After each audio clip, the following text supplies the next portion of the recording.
24. Mateo 24.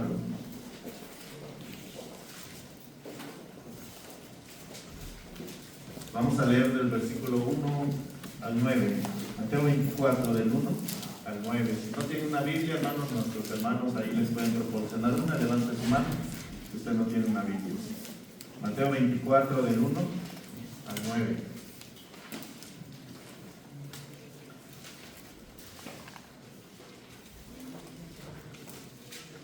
Vamos a leerlo, hermanos, de manera alternada. Yo inicio con el 1, usted en el 2 y al final nos unimos en el versículo 9. Dice la palabra del Señor: cuando Jesús salió del templo y se iba, se acercaron sus discípulos para mostrarle los edificios del templo. Respondiendo él les dijo: ¿veis todo esto? De cierto os digo que no quedará aquí piedra sobre piedra que no sea derribada. Y estando él sentado en el monte de los olivos, los discípulos se acercaron aparte diciendo: dinos, ¿cuándo serán estas cosas? ¿Y qué señal habrá de tu venida y del fin del siglo?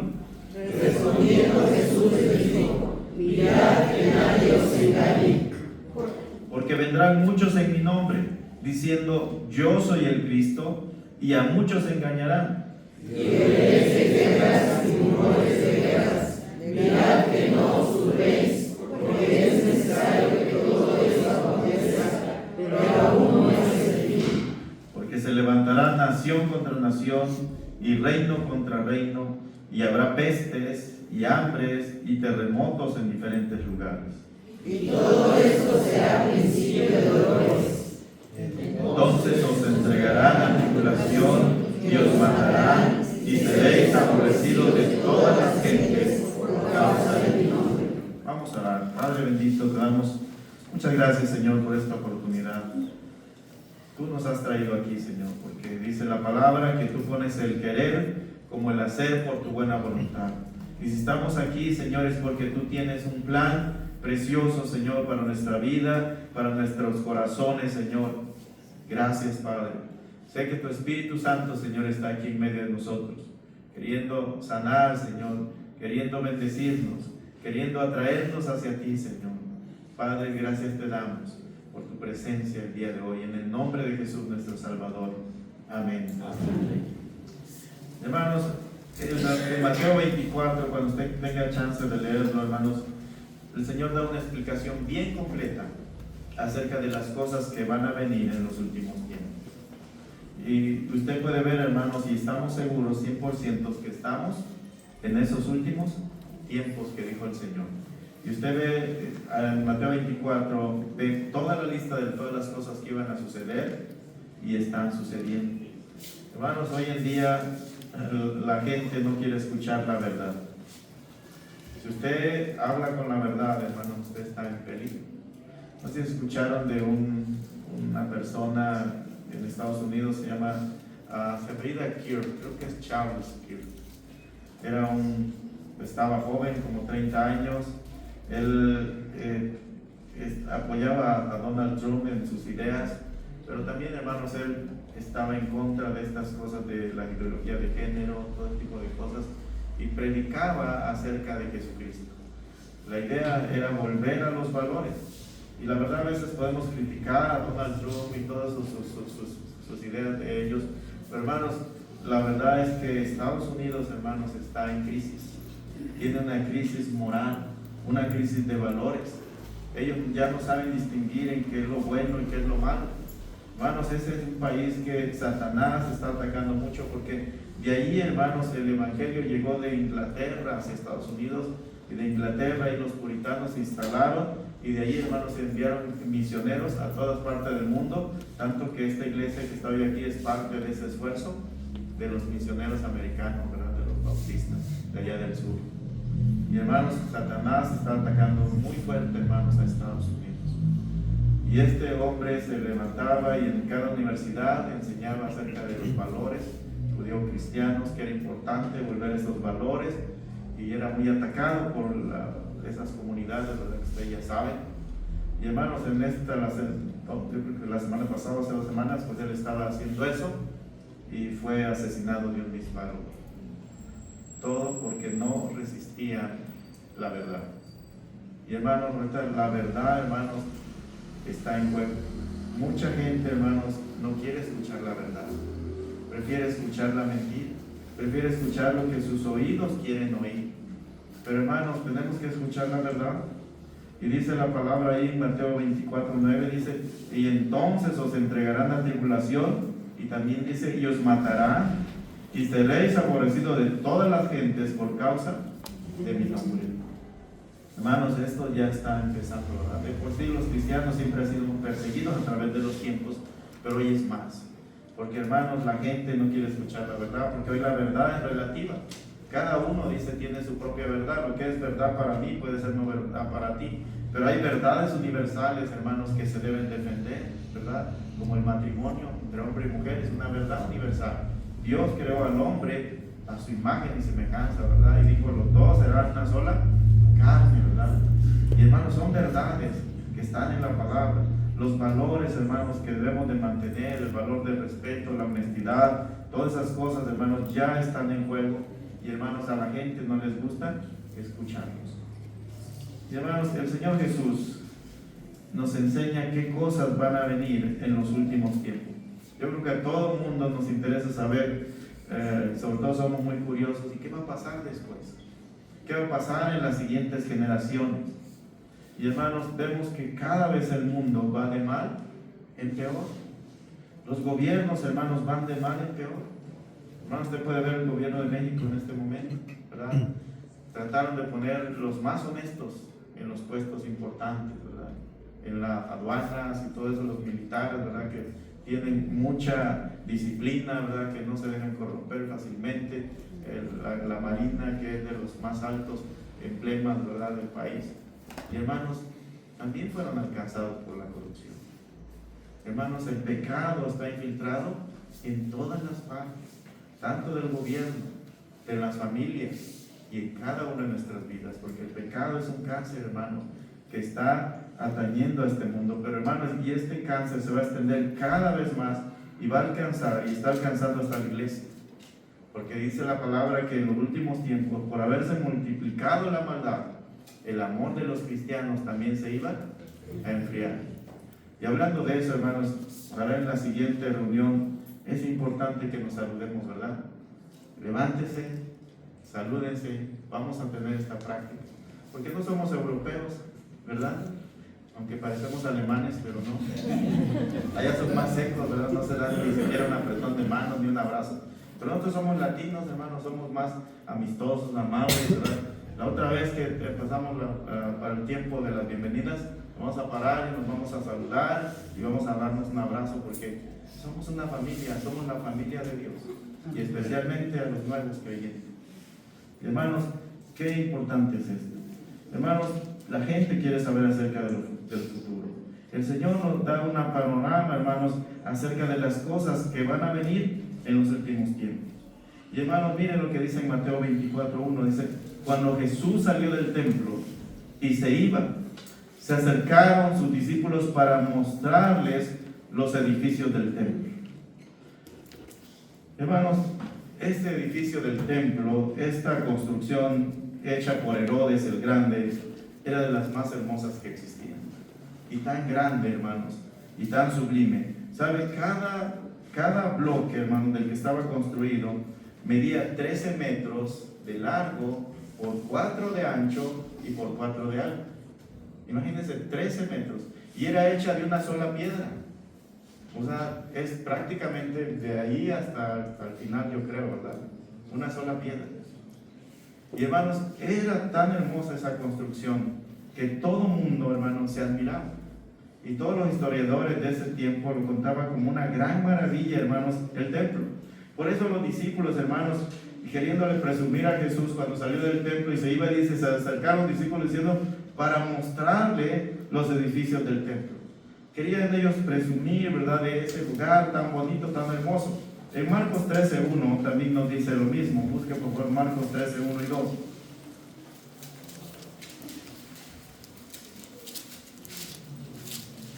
Marcos capítulo 13, versículo 1 y 2.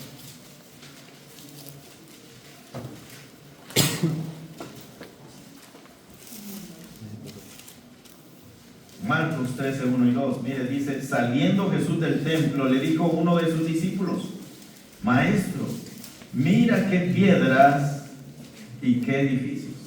O sea, mira qué piedrotas, ¿verdad?, hay aquí. Mira qué gran construcción hay aquí en este lugar.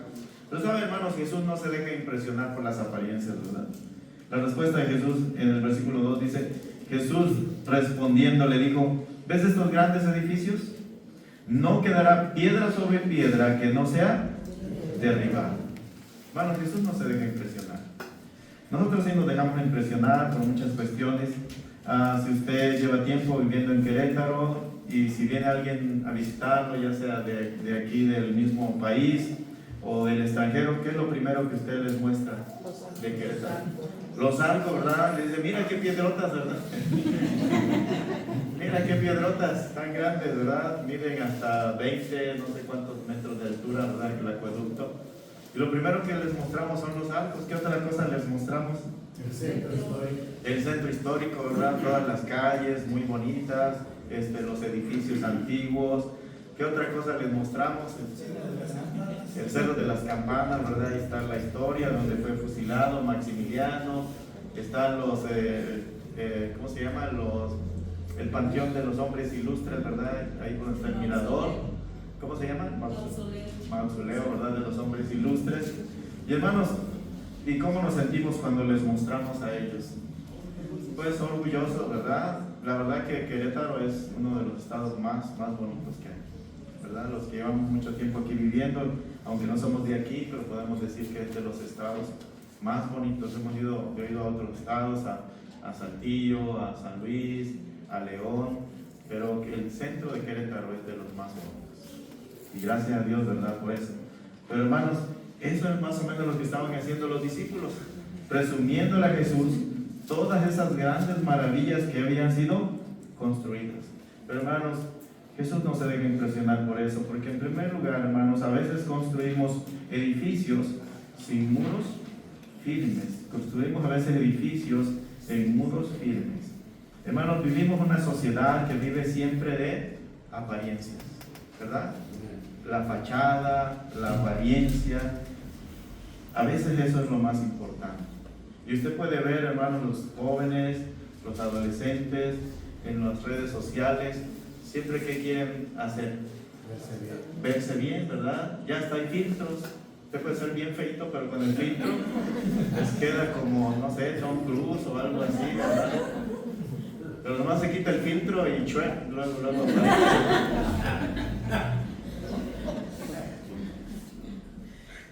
Pero son apariencias. Los jóvenes, inclusive los adultos, están muy obsesionados con las apariencias. Aparentar algo, que tengamos una fachada bonita, ¿verdad? Cuando estamos en una foto en el Facebook, ¿cuál es buscamos la mejor, ¿verdad? No la que estamos todos desgreñados, chanclados. Buscamos la mejor foto para ponerla ahí. Y hasta hacen sus poses así arriba y todo eso. Porque queremos tener la mejor apariencia, porque queremos que las otras personas piensen lo mejor de nosotros. Y eso no es solo de nuestra cultura, pasa en todas las culturas, hermanos. Cuando Dios me permitió ir a China, a Shanghái, los muchachos o las muchachas están obsesionados ahí con el color de piel. Ellos son un poquito amarillos, ¿verdad? Y quieren verse blancos. Y entonces venden cremas en todos lados para blanquear la piel. Allá en El Salvador usamos lejía, ¿verdad? Cloro. Eso puede servir, pero están obsesionados con su color de piel. Y les gusta tomarse fotos con americanos o gente europeos con gente de piel blanca. En Corea del Sur, hermano, los jóvenes y toda la gente está obsesionados con la cirugía. Quieren hacerse cirugía en su rostro, quieren tener ojos más grandes, pues tienen redonditos, chiquitos, ¿verdad? Quieren tener ojos grandes, redondos, hacen cirugía en el rostro, en la nariz, en todas partes. Entonces ya son más 90% silicón y 10% humano. Así es la gente hoy. Se dice que en Corea del Sur se hace 1 millón de cirugías al año. 1 millón de cirugías al año en Corea del Sur. La gente está obsesionada, hermanos, con todo lo que tenga que ver con la apariencia. Y eso también, hermanos, muchas veces también en la parte social. A veces no aceptamos nuestra condición social o económica y queremos aparentar que somos de otra casta, ¿verdad? Diferente. Pero hermanos, venimos de allá de ponernos guaraches o de andar descalzo en la calle, ¿verdad? Jugando pelota, ¿no? Pero queremos, hermanos, aparentar algo que no somos, hermanos. Pero ¿sabe quién sabe que realmente somos? El Señor. Él nunca se deja llevar por las apariencias. Hermanos, la condición espiritual del pueblo de Israel, hermanos, giraba alrededor de ese edificio.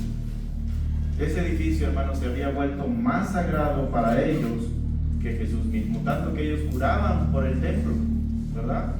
Cuando ellos juraban por el templo, decían, no, si ese juramento sí vale. Y hermanos, miren lo que dice en Mateo capítulo 12:6. Vamos a buscar Mateo 12:6.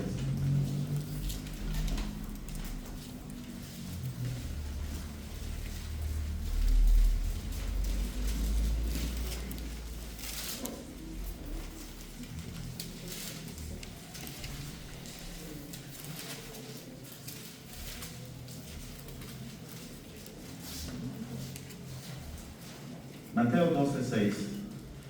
Pues os digo, dice, que uno mayor que el templo está aquí. Y si supieses qué significa misericordia quiero y no sacrificio, no condenarías a los inocentes. Porque el Hijo del Hombre, dice, es Señor del día de reposo. Sucedió, hermanos, que los fariseos estaban condenando a los discípulos por recoger espigas en el día de reposo para alimentarse. Para ellos era muy sagrado el día de reposo, más que Dios. Para ellos era muy sagrado el templo, hermanos, más que Dios mismo. Y hermanos, debemos de tener cuidado que las cosas o los ritos que hacemos tomen el primer lugar de Dios. Porque a veces, hermanos, podemos hacer ritos como venir a una iglesia todos los domingos y pensar que con eso ya cumplimos y agradamos a Dios. Cuando nuestro corazón, hermanos, puede estar muy lejos de Dios, aunque estemos presentes aquí dentro del templo. Y era lo que le pasaba al pueblo de Israel, hermanos. El pueblo de Israel era un pueblo sin misericordia, era un pueblo bien religioso. No odiaba a los publicanos, odiaba a los pecadores, pero ahí estaban el domingo, ¿verdad? Dándose golpes de pecho, haciendo sacrificios. Por eso el Señor le dice, misericordia quiero, y no ¿qué? Sacrificio. Y hermanos, esta es una exhortación para nosotros.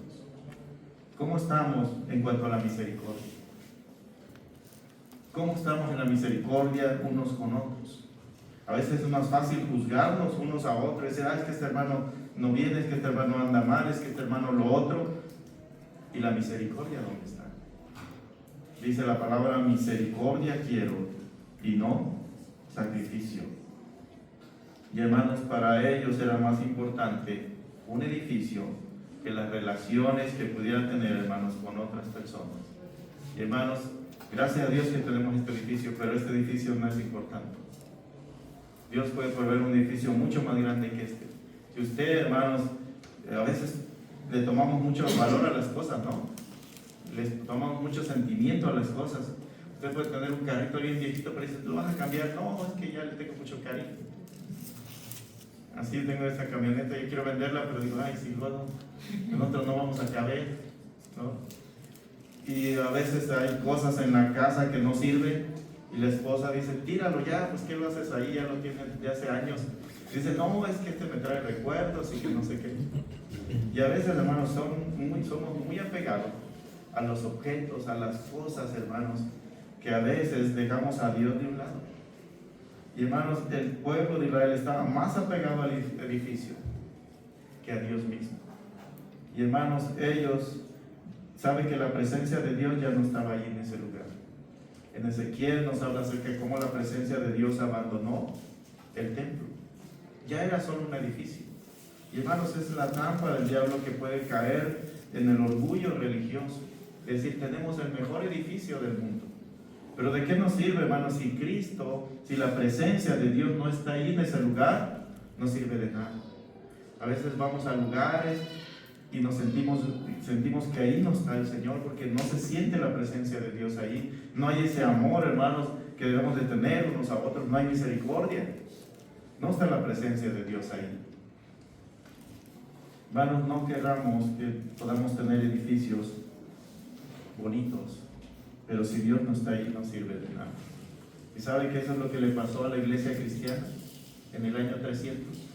Cuando Constantino, ¿verdad?, el emperador, según se convirtió e hizo de la iglesia cristiana la iglesia oficial, fue donde nació el catolicismo. Y se empezaron a hacer edificios grandes, ¿verdad? Edificios grandísimos.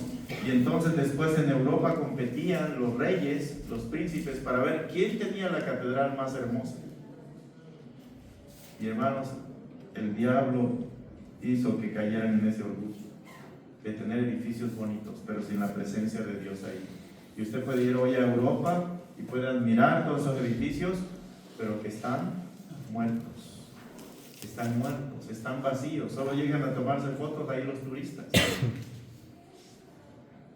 Hay una iglesia muy bonita en Regensburg, altísima, como un edificio, con pilares de mármol y columnas excelentes y todo eso, pero hermanos, entra usted ahí, hay un frío tremendo. Así está de frío la vida espiritual. Y hermanos, que no nos pase eso, que no nos encerremos en un lugar, pensando que ese lugar es el lugar sagrado. Hermanos, la presencia de Dios puede estar cuando nos vamos a un campo y se reúne la iglesia, ahí está Dios. Porque Él dijo, donde estén 2 o 3 congregados en mi nombre, y ahí estoy yo en medio de ellos. En cualquier lugar, por más humilde que sea, ahí está el Señor. Si la iglesia se reúne con ese propósito de alabar y bendecir, hermanos, el nombre del Señor. Y hermanos, esto también nos puede pasar a nosotros. Cuando nosotros ponemos esos muros, esas construcciones como nuestra fortaleza, yo no sé qué muro está poniendo usted en su vida. Usted va a decir, oye, ¿qué pasa si pierdo mi trabajo? Se pierde toda mi vida. ¿Qué pasa si pierdo a una persona? No, es que esa persona es el centro de mi vida, es mi muro. ¿Qué pasa si pierdo esto o lo otro? A veces ponemos muros, hermanos, que pensamos que son nuestra confianza, nuestra fortaleza. Pero para el Señor, hermanos, eso no sirve de nada. Miren, vamos a ir al Salmo 127, versículo 1 y 2.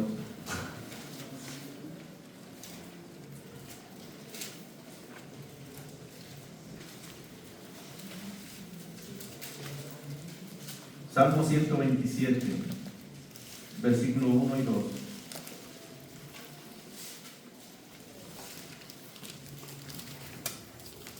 Cuando lo tengan, lo vamos a leer todos juntos, hermanos.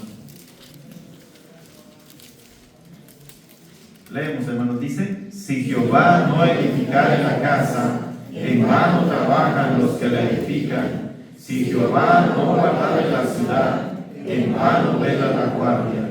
Por demás es que os levantéis de madrugada y vayáis tarde a reposar, y que comáis pan de dolores, pues su asomado dará Dios en su sueño. Hermanos, hay familias que tienen su muro en las posesiones, que tienen su muro en lo que tienen. Y cuando esos muros caen, hermanos, la familia cae también. Hermanos, nuestro muro principal o nuestra torre fuerte debe de ser Cristo. En 1 Corintios 3:11 dice que nadie puede poner otro fundamento que el que está puesto, el cual es Jesucristo. Hermanos, ¿en qué está fundada su confianza? Si usted pierde todo lo que tiene hoy, ¿qué le quedaría? Quedaría vacío si usted puede tu confianza en esas cosas, en esos muros que están a su alrededor. Pero si su confianza es Jesús, te puede decir como el salmista David decía, aunque mi padre y mi madre me dejaren, con todo dice Jehová me recogerá. También decía, ¿quién tengo en los cielos sino a ti? Y fuera de ti dice, nada deseo. Hermanos, cuando nuestra confianza está en Jesucristo, no nos va a hacer temblar nada. Pase lo que pase, hermanos, llegue lo que llegue, como esos ríos, ¿verdad?, que llegaron con ímpetu en aquella construcción, en aquella casa. La que estaba fundada sobre la arena, dice que fue grande su ruina y se destruyó, pero la que está fundada sobre la roca permaneció. Cuando usted, hermano, su familia, su vida está fundada sobre la roca que es Jesucristo, usted va a permanecer. Pero si su vida está fundada en una persona, en las cosas materiales. Cuando esas cosas desaparezcan, hermano, usted también va a hundirse. Y hermanos, las apariencias, hermanos, tarde o temprano no van a durar, hermanos. Yo le pregunto, hermano, hermana, ¿qué sostiene sus muros? Si no es Jesús, hermanos, va a ser grande nuestra ruina. En el versículo, vamos a Mateo 24, versículo 3. Mateo 24, 3. Los discípulos le hacen al Señor tres preguntas importantes. Tres preguntas importantes le hacen al Señor.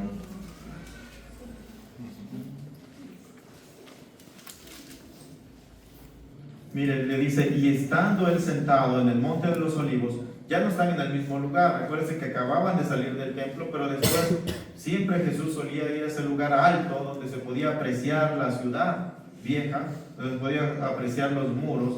Y dice, y estando él sentado en el monte de los olivos, los discípulos se le acercaron aparte diciendo, dinos, ¿cuándo serán estas cosas? ¿Y qué señal habrá de tu venida y del fin del siglo? Parece que es una sola pregunta, pero son tres preguntas diferentes.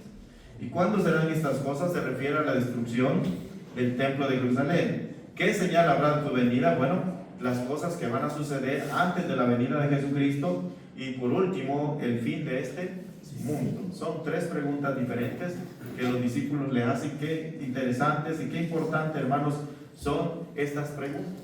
Hermanos, ellos podían ver el templo, la majestuosidad del templo. En estos días, si usted va a ese lugar, al Monte de los Olivos, puede ver la cúpula de la roca, ¿verdad?, que brilla, de los musulmanes, y a un lado están las ruinas del templo. El templo ya no existe, pero alrededor las ruinas de la muralla alrededor, lo que le llaman el muro de los lamentos, donde llegan a orar los judíos. Y hermanos, ¿cuándo serán estas cosas? Hermanos, Dios había sentenciado a la ciudad a la destrucción, y eso sucedió, hermanos, en el año 70 después de Cristo. En el año 70, hermanos, el emperador Tito destruyó totalmente el templo, lo quemó y destruyó casi totalmente todos los muros. El templo, hermanos, ya no existió nunca más. Y por eso ahora, hermanos, están pensando en la construcción de este siguiente templo, que cuando empiece esa construcción, hermanos, prepárese porque ya el anticristo ya está aquí y Cristo ya viene con nosotros, lo que se llama el rapto de la iglesia. Y hermanos, vemos también, hermanos, que eso fue una desgracia para los judíos. En el año 70, dice uno de los escritores de ese tiempo, dice esto, dice, pensaría ciertamente que Dios sentenció esta ciudad contaminada a la destrucción y quiso que el santuario, dice, fuese purgado por el fuego, porque de esa manera pereciesen quienes se aferraban a ella y tanto la amaban. Y así los hombres que poco antes se habían vestido con los ornamentos sagrados, que habían celebrado el culto reconocido en todo el mundo y habían sido venerados en todas las regiones de la tierra, fuesen arrojados desnudos para ser devorados por perros y bestias salvajes ante los ojos de todos. Hermanos, el castigo fue terrible de parte del emperador Tito, porque la ciudad se resistió, hermanos, por mucho tiempo. Pasaron meses resistiéndose. Y hermanos, el emperador Tito castigó muy fuertemente esta ciudad. Y hermanos, pero esto ya estaba escrito. Ya estaba escrito que así iba a suceder, que el templo iba a ser destruido, que no iba a quedar piedra sobre piedra. Y hermanos, ahora, hermanos, el templo ya no existe, pero hermanos, hay otro templo más importante. ¿Sabe dónde habita el Señor? En nosotros. Ahora nosotros somos ese templo de Dios. Busquen 1 Corintios capítulo 3, versículo 16. 1 Corintios 3, 16.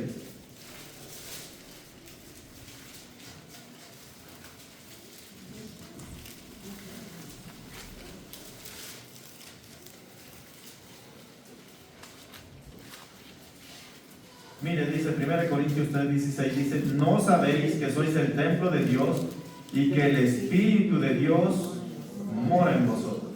Hermanos, Dios ya no ahorita dice la palabra en templos hechos de manos.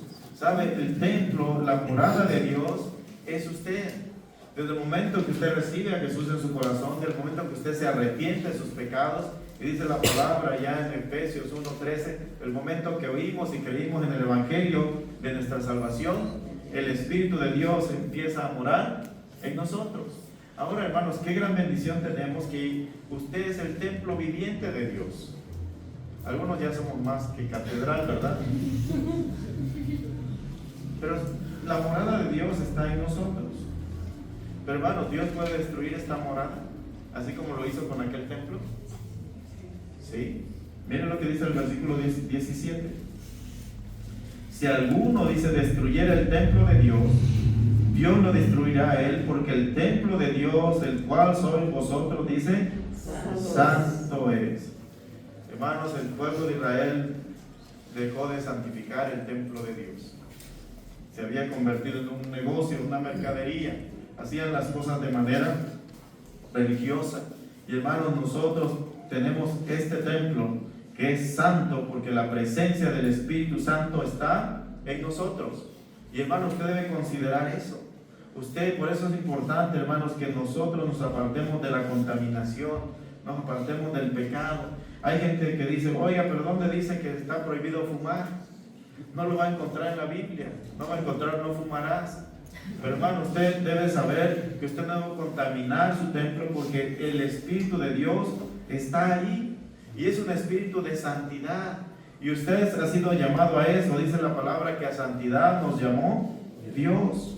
Y dice la palabra también que sin santidad nadie podrá ver al Señor. ¿Por qué es importante esto, hermanos? Porque a veces no tenemos esa conciencia que el templo de Dios ya no es un lugar físico, el templo de Dios es usted mismo. Y debe cuidar ese templo, hermanos, en todos los sentidos. A veces comemos cosas que nos hacen daño, ¿verdad? Y después estamos enfermos y usted dice, es que me gusta, pero me hace mal. Entonces, ¿por qué se lo come? Está cuidando el templo de Dios. Y ahí está la morada de Dios en usted. Dice la palabra que ese templo es santo. Otro versículo dice, todas las cosas me son lícitas. Dice, hermano, todo conviene. Todas las cosas me son lícitas, mas yo no me dejaré dominar de ninguna. Dice, las viandas para el vientre y el vientre para las viandas. Dice, pero tanto el uno como a los otros destruirá Dios. Pero el cuerpo no es por la fornicación, sino para el Señor, y el Señor para el cuerpo. Hermanos, no podemos profanar este templo de Dios y pensar que no va a haber consecuencias. ¿Sabe? Hubo gran paciencia, ¿verdad? Con Dios, con Israel. El Señor les dijo lo que iba a suceder y a pesar de eso, hermanos, ellos no se arrepintieron. Dice la palabra que Jehová es lento para la ira, dice, y grande en misericordia. El Señor le dio 40 años más después de que dio esta profecía para que el pueblo se arrepintiese y no se arrepintieron. Así es que vino la destrucción sobre ellos. Hermanos, si usted anda en pecado y no ha llegado el juicio de Dios hacia usted, es porque el Señor tiene misericordia.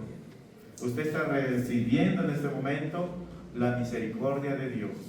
Y esa misericordia, hermanos, nos debe, dice la palabra, nos debe de llevar hacia el arrepentimiento. Pero a veces no lo entendemos. A veces decimos, a lo mejor Dios ni existe porque no me pasa nada malo. Mira, peco, hago esto y lo otro y no pasa nada. ¿Será cierto? Tarde o temprano, hermanos, la ira de Dios nos va a alcanzar. O sea, la ira de Dios va a un paso como la liebre y la tortuga, ¿verdad? La liebre es la misericordia, es lo que te llega primero. Pero no quiere decir que la ira no te va a alcanzar. Tarde o temprano nos va a alcanzar si no nos arrepentimos, hermanos, de nuestro pecado. Pero hermanos, su paciencia, dice la palabra, nos debe llevar hacia el arrepentimiento. Mire, vamos a ir a Apocalipsis 2:20. Ahí nos da un ejemplo claro el Señor acerca de su paciencia, pero también, hermanos, acerca de su juicio. Apocalipsis 2:20.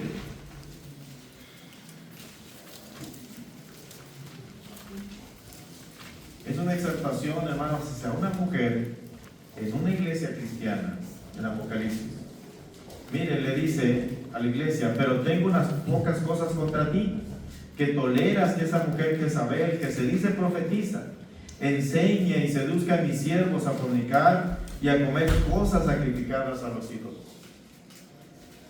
Y dice en el 21, y le he dado tiempo para que se arrepienta.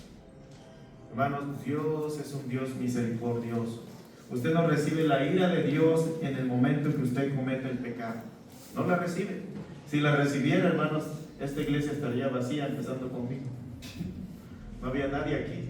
Si usted recibiera en el momento la ira de Dios, la justicia de Dios por causa de su pecado. Pero dice la palabra que Él espera, ¿verdad?, pacientemente a que usted, hermano, reconozca su pecado. Qué importante es esto, hermano, examinar nuestro corazón. Decía David, examíname, oh Dios, y mira si hay en mí, dice, camino de perversidad. ¿Usted ha examinado su corazón? ¿Qué cosas hace o ha hecho en el día, durante la semana, que no han sido agradables delante de Dios? Yo acostumbro, después de que salgo del trabajo, meditar qué cosas hice, qué cosas dije, qué cosas tomé decisiones que a lo mejor no fueron correctas, que no fueron las palabras que debieron de haberse dicho de la manera correcta, malas decisiones. ¿Y sabe qué tenemos que hacer? Arrepentirnos, decirle, Señor, perdóname por esto que hice hoy. No fue la manera correcta, no lo hice como tú querías, no di buen testimonio de tu amor. Porque a veces, hermanos, las circunstancias, y les podemos echar la culpa a las circunstancias, estoy bajo mucho estrés, bajo mucha presión, por eso dije esto e hice lo otro. Pero hermanos, para Dios no hay esas cosas. Y dice en el 21, y le he dado tiempo para que se arrepienta. ¿Pero qué dice? Pero no quiere arrepentirse. Y hermanos, cuando el Señor nos llena de su misericordia, llega su misericordia hacia nosotros, el Señor ya hizo su parte. La otra parte tiene que ver con nuestra voluntad, nuestro libre albedrío de recibir esa misericordia y decirle, Señor, entiendo que tú tienes paciencia para conmigo, entiendo que estoy en este pecado que a ti no te agrada, y ahora decido, Señor, arrepentirme y volverme a ti. Pero esta mujer no quiso. Ella prefirió, hermano, seguir en su pecado, pensando que su pecado no lo alcanzaría. La Biblia dice que el pecado nos va a alcanzar. Dice, y le he dado tiempo para que se arrepienta, pero no quiere arrepentirse de su fornicación. Y después, hermanos, de la misericordia, de la paciencia del Señor, ¿qué es lo que viene? Ahí está claro, viene el juicio. Dice, he aquí yo la arrojo en cama, y en gran tribulación, y no solo a ella, sino que a los que con ella adulteran, si no se arrepiente de las obras de ella, a sus hijos heriré de muerte, y todas las iglesias sabrán que yo soy el que escudriña la mente y el corazón, y os daré a cada uno según sus obras. Primero el Señor, hermanos, advierte. El Señor le estaba advirtiendo, ¿verdad?, a los discípulos, a los judíos, que ese lugar, hermanos, iba a ser destruido. ¿Por qué iba a ser destruido, hermanos? Por causa de su duro corazón. Miren, Mateo 23, 37, no lo busquen, se lo voy a leer. Dice, Jerusalén, Jerusalén, que matas a los profetas y apedreas a los que te son enviados. Dice, ¿cuántas veces quise juntar a tus hijos como la gallina junta sus polluelos debajo de las alas? ¿Y qué dice? Y no quisiste. Y después viene el juicio, dice, y aquí vuestra casa os es dejada desierta. Ya no significa que ya no es la casa de Dios, es la casa de ellos. Y dice aquí vuestra casa, porque la presencia de Dios ya no estaba ahí. Y hermanos, así es como Dios trata con nosotros. Primero nos advierte. ¿Cómo nos advierte? A través de la palabra. Usted lee la palabra y sabe que lo que dice ahí, hermanos, es para usted. Pero usted sigue con su corazón empecinado. Tal vez alguien más le habla a través de una predicación, alguien más le habla a través de un familiar, a través de alguien que le ama, que le estima, a través de un hermano. Y el Señor le está amonestando ahí. Pero a veces no queremos, hermanos, recibir la amonestación. Y el Señor, hermanos, nos amonesta. Y después nos da tiempo, su paciencia. Dice ahí, yo le he dado tiempo para que se arrepienta. Hermano, no sé cuánto tiempo le esté dando el Señor para que usted se arrepienta, para que vuelva a Él, para que regrese a sus caminos. El hecho que no le haya pasado nada, hermanos, es porque usted está recibiendo la bondad, la misericordia de Dios en este tiempo. Hermanos, la gracia del Señor. Por eso el Señor no ha venido, ¿verdad?, para destruir este mundo. porque estamos en ese tiempo que se llama la gracia, la paciencia de Dios para con el mundo. Dice, no queriendo que ninguno se pierda, sino que todos procedan al arrepentimiento. Miren lo que dice en Romanos 2.4, ahí acompáñenme, Romanos 2.4 al 6.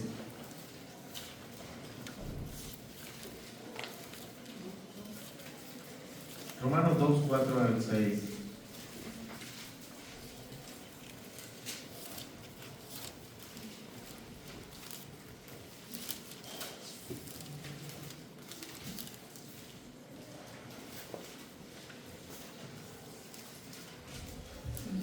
Mire, dice, o menospreciáis las riquezas de su benignidad, paciencia y longanimidad, ignorando que su benignidad te guía hacia dónde? Al arrepentimiento. Hermano, a veces abusamos de la paciencia de Dios, abundamos de su longanimidad y pensamos, hermanos, que podemos seguir haciendo lo que queramos y no va a llegar juicio hacia nosotros. Pero hermanos, esa paciencia de Dios hacia nuestra vida dice que nos debe de guiar hacia dónde? Hacia el arrepentimiento. Decir, Señor, gracias porque a pesar de que me he apartado, a pesar de que no he hecho lo que debería de hacer, he desobedecido tu palabra, a pesar de eso, Señor, tú tienes misericordia conmigo. Eso nos debería llevar a decir, Señor, gracias, me arrepiento de mi pecado, regreso a ti, Señor, porque me estás dando esta oportunidad antes de que sea demasiado tarde. Pero hermanos, si no lo entendemos, en el versículo 5 dice, pero por tu dureza y por tu corazón no arrepentido, dice, atesoras para ti mismo ira para el día de la ira y de la revelación del justo juicio de Dios, el cual pagará a cada uno conforme a su obra. Hermanos, no menospreciemos la paciencia de Dios. No menospreciemos, hermanos, su longanimidad. Esa paciencia, hermanos, es parte de su amor para que usted y yo, hermanos, le busquemos de todo corazón. Hermanos, y por último, si no aceptamos, si no recibimos ese amor, esa misericordia, esa paciencia, solo nos queda una cosa, el juicio de Dios. Dice en el Apocalipsis 2.22, dice, he aquí yo la arrojo en cama y en gran tribulación a las que con ella adulteran, si no se arrepienten de las obras de ella. Y a sus hijos heriré de muerte, y todas las iglesias sabrán que yo soy el que escudriña la mente y el corazón, y os daré a cada uno según sus obras. Hermanos, tenemos que tener cuidado. Con Dios no podemos jugar, ¿verdad? Dice la palabra que Él es fuego consumidor.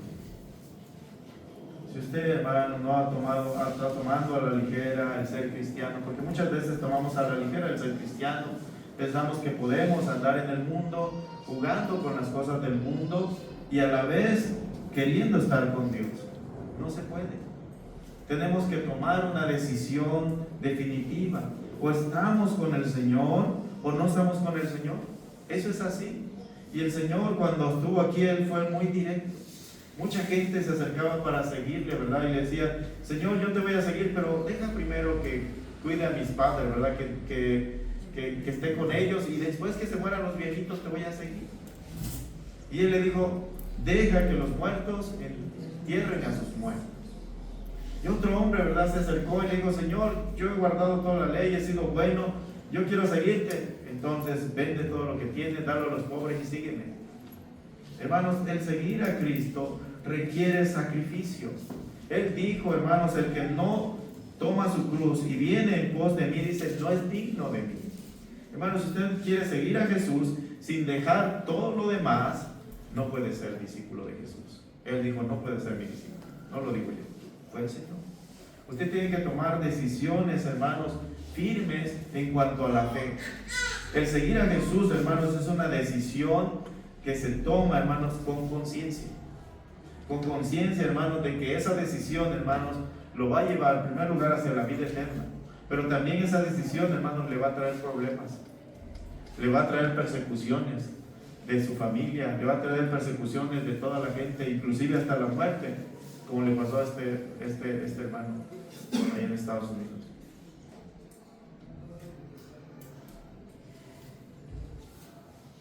Pero hermanos, tenemos que tomar esa decisión. La venida del Señor, hermanos, está cerca. Si el Señor, esa profecía del templo se cumplió, y usted lo puede ver ahorita, no hay tema. Esa profecía del templo se cumplió, y las otras que vienen más adelante también se están cumpliendo. Se levantará nación contra nación, reino contra reino. Habrán pestes. Acabamos de pasar una, ¿verdad? La del COVID. Y vienen más. Cristo ya viene, hermanos. Esa es nuestra esperanza. Nuestra esperanza no es que el gobierno va a arreglarle sus problemas y usted va a tener más dinero y va a vivir feliz. La felicidad no está aquí. Nuestra mirada, hermanos, no está aquí en la tierra. Nuestra mirada está en el cielo, donde tenemos un lugar, una mansión celestial, hermanos, esperándonos. Donde no habrá más tristeza, donde no habrá más dolor, donde no habrá enfermedad. Ahí es donde tenemos que apuntar, hermanos. Pero a veces nuestro corazón está arraigado a este mundo, buscando, hermanos, las cosas del mundo y no las de arriba, las que son eternas, dice la palabra, las cuales no perecen. Esas cosas son más importantes. Y la palabra nos dice y nos exhorta y nos dice: ¿dónde está tu corazón? Porque ahí donde estuviera tu corazón, ahí está tu tesoro. ¿Cuál es lo más importante para usted hoy? Para los judíos lo más importante era ese templo hermoso, pero no era Dios. ¿Qué es lo más importante para usted en este momento, en este tiempo? ¿Y cómo sabemos qué es importante para usted, hermanos? Lo que es importante, usted le dedica tiempo. Por eso es importante. Porque le dedica tiempo. Y usted puede analizarse a través de eso. Si Dios es importante para usted, ¿cuánto tiempo le dedica usted al Señor? ¿Cuánto tiempo le dedica a compartir su palabra? ¿Cuánto tiempo le dedica para servir? ¿No es cierto que muchas veces nuestro 99% del tiempo está dedicado a las cosas de este mundo y un 1% al Señor? Porque nuestro corazón, hermanos, no está con el Señor. Hermanos, la palabra de Dios se está cumpliendo. Así como se destruyó ese templo, así estas cosas están pasando hoy. Y hermanos, usted piensa que Cristo no viene, pero sí Cristo viene. Dice que a la hora que no pensemos, Él va a venir. Si Él viniera a esta hora, hermanos, usted estaría preparado para recibirlo. Usted podría escuchar esas palabras que dicen: buen siervo y fiel. ¿Usted las escucharía en base a su vida espiritual que ahorita está llevando? ¿O escucharíamos las otras terribles palabras que alejaos de mí, hacedores de maldad? Hermanos, es una realidad. Cristo viene. Lo estamos esperando. Estamos preparados para recibir. Usted puede decir: ojalá y fuera hoy, porque yo estoy listo para irme con Él, porque yo no quiero estar en este mundo. Yo quiero ir a gozar allá con el Señor, a las mansiones celestiales, donde está nuestra hermana Luisa y nuestros hermanos que partieron hace poco. Pero ¿está usted listo? Usted tiene que tomar decisiones importantes, hermanos, para el Señor. Hermanos, Dios está llamando en este tiempo a gente ocupada para el servicio. Yo lo que estoy viendo, no está llamando a gente que está ociosa, que dice: no tengo nada que hacer, yo creo que voy a ser pastor, ¿verdad? No hay nada que hacer, yo creo que voy a ser misionero. No es cierto. Dios está llamando, y yo soy un ejemplo de eso. Dios está llamando a gente que está ocupada. Dios le está llamando a usted, hermano, hermana. Usted que dice que no tengo tiempo para servir al Señor, Dios le está llamando a usted. Jesús siempre llamó a gente que estaba haciendo algo. Mateo estaba haciendo algo. Los pescadores estaban haciendo algo. Pero Dios quiere que ahora seamos pescadores de ¿qué? De almas. Y sabe, Dios está llamando en este tiempo. Ya nadie quiere ser pastor porque no deja dinero. Dios está llamando gente que trabaja. Dios está llamando mujeres que trabajan para servir. Usted dice: es que yo no tengo estudios de teología o de seminario. Los discípulos nunca tuvieron.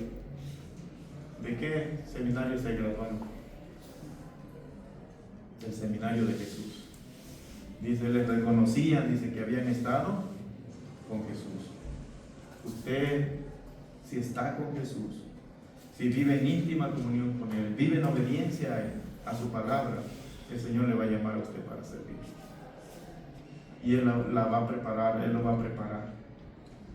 Hermanos, queremos tener más células, más grupos de predicación, pero a veces lo que falta, hermanos, son hermanos que sean decididos a servir al Señor. Hermanos que digan, como dijo Josué, yo en mi casa serviremos al Señor. Falta esa decisión, hermanos. Hermanos, con el Señor es todo o es nada. Así es el Señor. El Señor dijo, el que no es conmigo, contra mí es. El que no recoge conmigo, dice, desparrama. Hermanos, tenemos que tomar decisiones firmes. Ya no podemos seguir a medias con el Señor. Recuerda lo que dice el Señor en Apocalipsis. Dice, si eres, ojalá fueras frío o caliente, dice, pero si eres tibio, dice, te vomitaré de mi boca. Y saben, las iglesias, hermanos, está gente de hermanos, está llena de gente de hermanos tibios. Hermanos tibios que no se comprometen. Dicen, es que yo no me quiero comprometer porque no tengo tiempo, es que yo no me quiero comprometer porque no tengo recursos, no me quiero comprometer por lo otro. Y entonces, hermanos, no hay compromiso. ¿Sabe? El Señor se comprometió con nosotros, dice que Él fue hasta la muerte. Y muerte de cruz. ¿Hubo compromiso del Señor? Al 100%. ¿Cuánto compromiso hay de usted para ahora con el Señor? Hermanos, el Señor tiene mucho pueblo que salvar ahorita en esta ciudad. Hay mucha gente muriendo sin Jesús. Y la iglesia, hermano, está encerrada en sus cuatro paredes, muy cómoda, mientras la gente está yendo al infierno. Qué bueno que tenemos un templo. Pero hermanos, si no hacemos lo que tenemos que hacer, ¿sabe qué va a pasar? Vamos a andarnos preocupados por otras cosas y peleados por otras cosas que no son importantes, porque hemos perdido la visión. La visión de Jesús, hermanos, es salvar lo que se había perdido. Y esa es la misión de la iglesia, hermanos. Si no estamos cumpliendo esa misión, hermanos, perdemos propósito y nos volvemos como una religión más en este mundo. Hermanos, vamos a darle gracias a Dios porque por su paciencia estamos aquí. Y Él le ha dado a usted y a mí, hermano, hermana, otra oportunidad más para reflexionar sobre qué estamos haciendo con lo que el Señor nos ha dejado. ¿Qué estamos haciendo con nuestra vida espiritual? Vamos a orar. Padre Celestial, te damos muchas gracias, Señor. Tú eres el único que conoce nuestras necesidades, Señor. No hay nadie más. Señor, yo solo quiero ser instrumento en tus manos. Reconozco que esta palabra no es mía, es tuya, Señor, porque yo soy un inútil. Y únicamente, Señor, he expuesto lo que tú me has dicho que diga hoy. Tú sabes la circunstancia de cada corazón. Si hay corazones que se han alejado de ti por causa del pecado, hoy tú les estás diciendo que su misericordia está sobre ellos. Tu paciencia está sobre ellos todavía, esperando que se arrepientan, esperando que vuelvan su corazón hacia ti. El día de hoy, en el nombre de Jesús, el Señor te ama y en su paciencia te demuestra su grande amor, porque Él es rico en amor y paciencia. Y el día de hoy Él te dice, ven a mí, yo te recibo como estás. No importa dónde usted ha andado, hermanos, en el pecado, en la sociedad del pecado, no importa. El Señor le recibe hoy, porque la sangre de Cristo es suficiente para limpiar cualquier pecado, no importa cuán negro, cuán rojo sea, el Señor lo limpia con su sangre. Y esta invitación es hoy hacia usted, que se quiere reconciliar con Jesús. Que usted sabe que su vida no ha estado alineada con los valores de Cristo, con la palabra, con la santidad que Él desea de su vida. Él vive en usted, es el templo del Dios viviente, pero muchas veces el Espíritu de Dios está contristado, está apagado en nosotros por causa del pecado. Pero el Señor le da una nueva oportunidad. Hay alguien que diga: hermano, yo quiero que el Señor me perdone, yo regreso a Él. Yo sé que mi vida no ha estado bien delante de Él. Yo sé que el Señor ha puesto esta palabra hoy para mí. Yo quiero que el Señor me limpie, me llene de su amor, de su paz que ahora no tengo, porque el pecado, hermano, nos quita la paz. Yo quiero que el Espíritu de Dios me dé paz hoy en mi corazón. ¿Habrá alguien, hermanos, que quiera decirle así al Señor? Levante su mano para hacer una oración al final. Gracias, hermanos. Gracias, hermano. Gracias, hermano. Padre bendito, gracias, Señor, por tu palabra. Porque siempre, Señor, conoce lo que hay en el interior de nuestro corazón. Conoce lo que necesitamos. Y, Señor, yo te pido hoy que tú traigas paz, que traigas restauración, Señor, que sane, Señor, esas heridas que el pecado ha dejado, Señor, en nuestro corazón el día de hoy. Úngela, Señor, con ese aceite precioso, Señor, que es tu Espíritu Santo, Señor. Sana, Padre, cada corazón que ha sido herido, Señor, por el pecado, en el nombre de Jesús. Y, Padre, que esos corazones, Señor, hacen compromiso, Señor, no con los hombres, sino contigo, Señor, de seguirte, Padre, hasta que tú vengas. Señor, ayúdanos, Padre, a poner nuestra mirada en las cosas más importantes, aquellas que son eternas, que nunca cambian. Ayúdanos a invertir en ese reino espiritual, Señor. Gracias, Padre, por tu iglesia. Gracias, Señor, por tu palabra. Y decimos, Señor, el día de hoy: ven, Señor Jesús, ven pronto por nosotros. Gracias, Padre, en el nombre de Cristo Jesús, nuestro Salvador. Amén. Amén. Gracias.